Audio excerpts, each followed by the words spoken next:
آیت نمبر 103 ہے، وَاعْتَصِمُوا، اور مضبوطی سے تھام لو، بِحَبْلِ اللہِ، اللہ تعالیٰ کی رسی کو، جمیعاً سب مل کر، وَلَا تَفَرَّقُوا، اور تفرقے میں نہ پڑو۔ اس آیت مبارکہ میں جس رسی کی بات کی گئی ہے وہ قرآن ہے۔ نبی علیہ السلام کی حدیث پاک کا مفہوم ہے کہ اللہ تعالیٰ سے تعلق کا سب سے مضبوط وسیلہ قرآن ہے۔ ایک اور حدیث مبارکہ کا مفہوم ہے کہ اللہ تعالیٰ کی کتاب کو تھامے رکھنا، یہی وہ مضبوط رسی ہے جو آسمان سے زمین تک تنی ہوئی ہے۔ ایک اور حدیث مبارکہ کا مفہوم ہے کہ خوش ہو جاؤ، خوشیاں مناؤ۔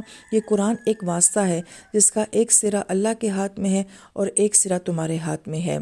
اب یہاں پر براہ راست بھی بات کی جا سکتی تھی کہ قرآن کو مضبوطی کے ساتھ پکڑ لو، لیکن اللہ تعالیٰ ایک تخیل کے ساتھ، ایک امیج دے کے، ایک تشبیہ دے کے جب بات کرتے ہیں تو اس میں بہت سارے خوبصورت نکات ہوتے ہیں کہ بندہ غور و فکر کرے ان باتوں کے اندر۔ تو گویا کہ ایک رسی ہے جو کہ آسمان سے نیچے کی جانب لٹکی ہوئی ہے، تو اس میں تصور یہ ہے کہ نیچے سے پکڑنے والا جب اس رسی کو پکڑے گا تو وہ کہاں جائے گا؟ وہ اوپر کی جانب جائے گا۔ تو اس کا مطلب ہے کہ قرآن ایک ایسی کتاب ہے جو انسان کو جسمانی لحاظ سے، روحانی لحاظ سے، آخرت کے لحاظ سے بلندیوں کی طرف لے جانے والی کتاب ہے۔ اور پھر دوسری طرف اگر دیکھا جائے تو رسی کی دوسری جانب کیا ہوتا ہے؟ نیچے کی جانب ظاہری بات ہے کھائی ہوتی ہے، گہرائی ہوتی ہے۔ تو اگر یہ رسی ہاتھ سے چھوٹے گی تو پھر کیا ہوگا؟ انسان کھائی میں جا کے گرے گا اور ہلاکت ہو جائے گی۔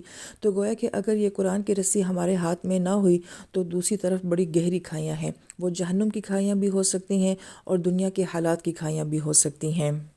پھر قرآن کے تعلق کے ساتھ جو ہے وہ تفرقے کی بات کی گئی ہے کہ جو لوگ قرآن کو پکڑنے والے ہوں گے، تھامنے والے، جاننے والے ہوں گے، وہ آپس میں فرق نہیں کریں گے، تفرقے میں نہیں پڑیں گے۔ اختلاف ایک علیحدہ معاملہ ہے اور فرق کرنا ایک علیحدہ معاملہ ہے۔ تو یہاں پہ فرق کی بات کی جا رہی ہے کہ ان کے اندر تفرقہ نہیں ہوگا۔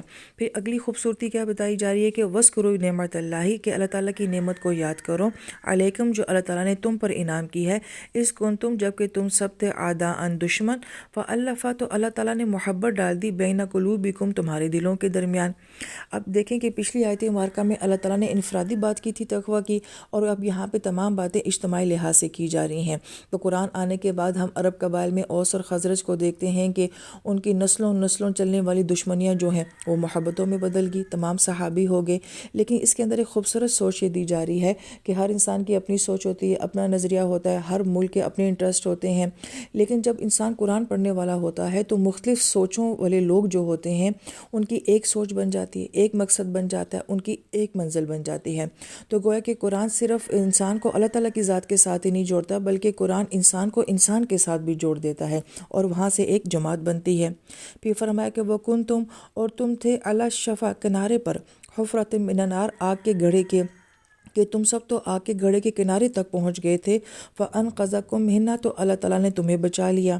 اب یہاں پہ حاضر کی ضمیر کے ساتھ بات کی جا رہی ہے، اور پچھلی آیت مبارکہ میں رسی کی بات کی جا رہی تھی۔ تو گویا کہ یہ وہ رسی ہے کہ جو انسان کو جہنم کے آگ کے گڑھے سے بھی بچا لیتی ہے، اور دنیا میں جو اختلافات اور دشمنیاں اور تفرقے جو ہوتے ہیں، ان کی جو آگ کے گڑھے ہوتے ہیں ان سے بھی بچا لیتی ہے۔ کذالک یبین اللہ لکم آیاتہ، اللہ تعالیٰ اسی طریقے سے بیان کرتے ہیں تمہارے لیے اپنی آیات کو، لعلکم، تاکہ تم سب جو ہیں تہتدون، ہدایت کے چاہنے والے بن جاؤ۔